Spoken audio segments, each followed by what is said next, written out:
So they are ready on the grid for race 2 of the Motul Honda Cup. It is the final round of their season-long championship, and there are battles within battles. 4 classes up for decision.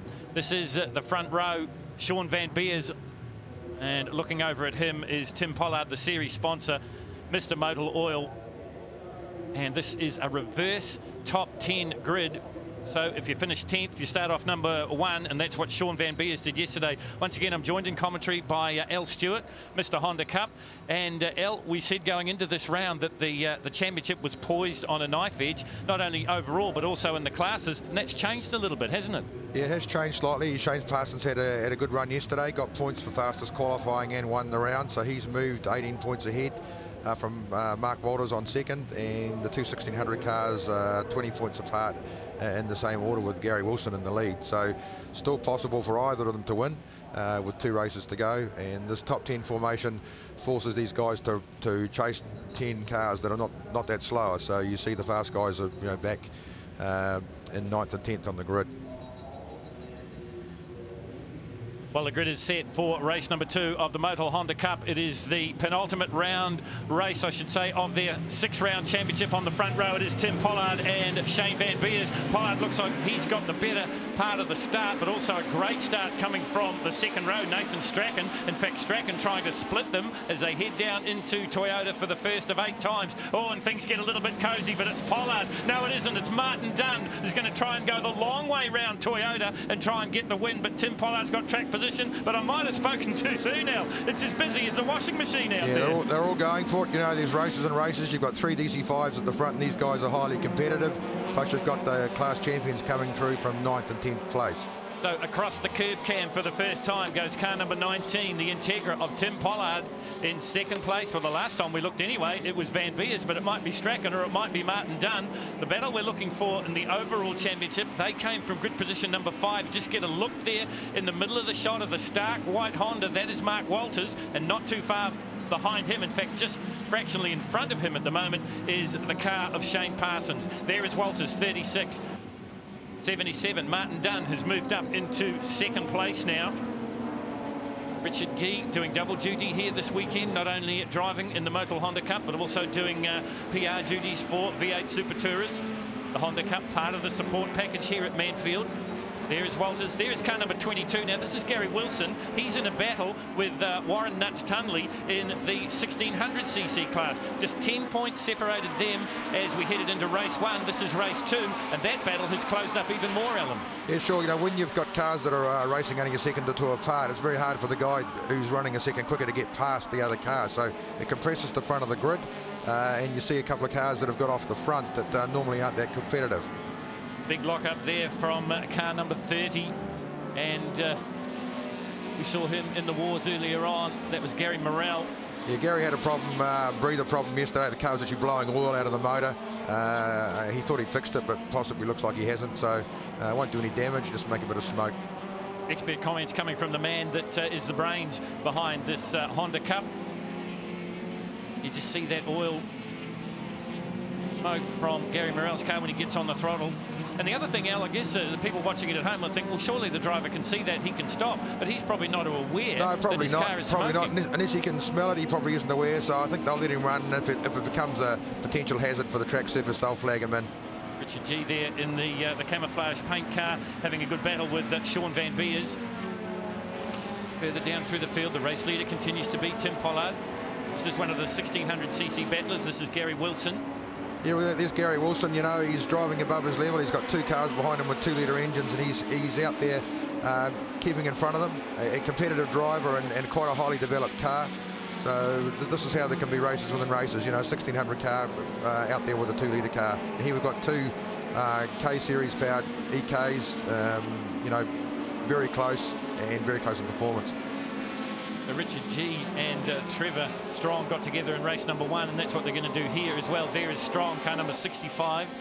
This is the race leader, number 19, Tim Pollard, and Shane Parsons has come from way back, and so too has Mark Walters. So, Alan, I think we're going to see a repeat of the battling we saw in race number 1 here between Parsons and Walters. And maybe Tim Pollard's going to play a part in this, but maybe he isn't. Yeah, I think Tim's been the gentleman there and pulled over to make sure he hasn't got involved in the race with the front two. This is sort of the instruction. Look, let's not damage these guys and force them. So yeah, a little bit of gentlemanly racing doesn't hurt. I think they'll continue with their battle behind. So once again, we see the championship race unfolding before our eyes. In the front now, number 52. That is Shane Parsons, right in behind him. And that is Mark Walters. Walters came into the weekend here at Manfield with a 2-point advantage. Shane Parsons out-qualified him and leapfrogged him and then beat him in race number 1 to assume the points lead in the championship. But remember, there are 4 classes up for decision here. H1, H2, H3 and H4. So we're talking overall championship when we mention the Parsons-Walters battle, but plenty of battling going on behind them. Tim Pollard just forced off the track there, I think, by Martin Dunn, just leapt up over the curbs. Yeah, they're all trying hard. You know, probably the amazing guy, Mark Walters, Mr. Motivation, we call him. He's driving an 1800cc car, so he's driving well above his class. He's going for class win in 1800. Plus, he's chasing that car that's probably close to 100 horsepower more powerful. So it's all coming down to his cornering speed and his late braking, and the fact that he can hang on to this other car is absolutely amazing. Well, you probably could have said in race number 1 that the conditions probably negated the horsepower advantage, but here it's just down to great driving, isn't it? He's a great driver and a great guy. He prepares his own cars, and you know, no aero on the car, so you can't say it's downforce that's making him stick in the corners. And you know, he's right up there behind the car that potentially should be a long way in front. So there is Gary Wilson. He'd be leading the 1600 class at this stage. Going with him is car number 35. That is Nathan Strachan. Once again, that is a different class.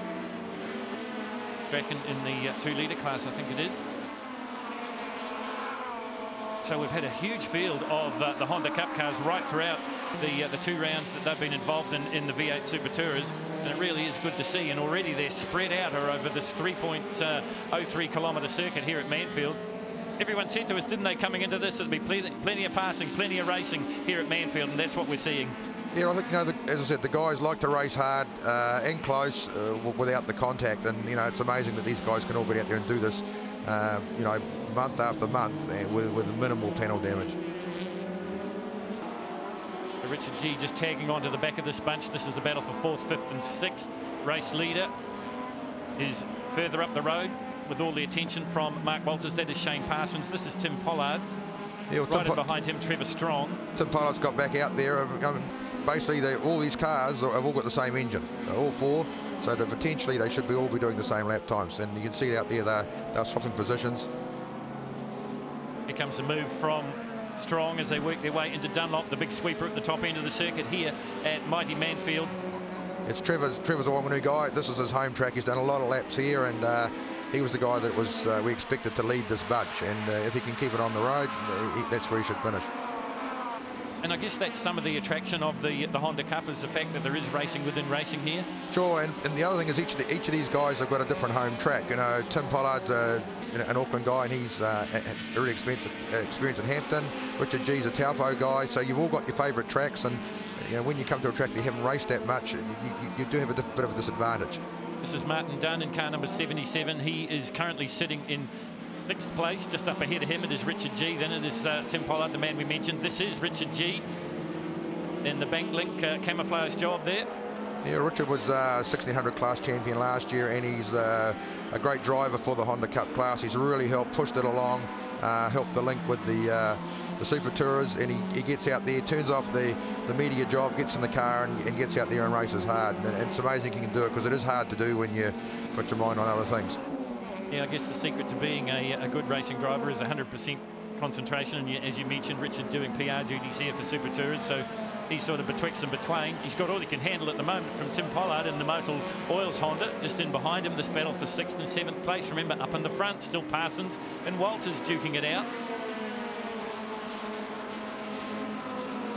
You know, one of the few classes where the sponsor actually gets out there and races, and we always have the joke, you know, you shouldn't tap the sponsor during the race, because if you do, we won't have a class. But it's amazing. Tim's been a great supporter of Honda racing and of the Honda Cup, and he's continuing to support the class, and it's because of guys like him that these guys get to race, and also that they get to be on TV.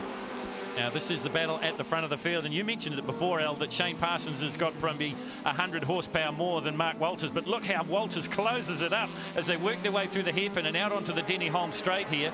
Parsons will pull away, but then Walters will swallow him back up again under braking for Higgins. Yeah, it's absolutely amazing. Like, everyone looks at him and sort of asks us whether we've checked his engine capacity and whether he's cheating, but hey, the guy's got a legit car. He's an amazing driver. He's one of these guys that I think that if they put him in a V8, he'd do amazingly well, but he's happy where he is. He helps a lot of guys, builds a lot of the cars, and he's definitely a good racer. Well, you mentioned the V8 word there. Let's talk a little bit about this class. It really is the ideal stepping stone, isn't it? If you can perform here, you can, you know, learn your racecraft, learn your technical ability, and move up. Sure, we've got guys coming into motorsport in this class, you know, young guys that are being helped to get in and developing their race skills, and we've got guys that are in their twilight years just enjoying themselves. But it gives them a chance to have some good competitive racing, learn some track skills, and we do see some quite talented guys come through this field. You know, Justin Herbert raced with us a couple of years ago, and he was another really talented guy who hopefully will go on to better things. You know, he's moved into NZGT, and I think he raced at the Hamilton race and showed how, you know, how well he could drive. Yeah, well, that's right. Justin's the GT2 champion of New Zealand. Yeah. In that Mitsubishi Lancer. No Mitsubishi Lancers in the field here, though. They're all Hondas. This is the final round of the Motul Honda Cup. It is part of the support package here for the V8 Super Tourers. And we are seeing battles within battles here as we watch Tim Pollard just got... There's Tony Allpress. He's a local Manawatu guy. Basically only races here. Young guy, mechanic, running on a really tight budget. It's got an EF. And, you know, he's out there, again, battling it with cars that are putting out another 100 horsepower. And this is another guy that's a real up-and-comer that's, once he gets some funds in a quick car, he'll really show how well he can go. But down the back straight they come once again. This is the battle for the front of the field, and while Walters and Parsons have been dicing, it's let Trevor Strong get onto the back of this bunch as well. There he is, car number 65, the Evolve Honda. He's right in this fight now. Yeah, Parsons just covering his move there as they come down. Checkered flag out for Shane Parsons. He makes it 2 for 2 here at Manfield. In second place, it will be Walters, and in third place, it will be Trevor Strong. So once again, Shane Parsons has increased his points lead in the championship over his arch enemy, and that is Mark Walters.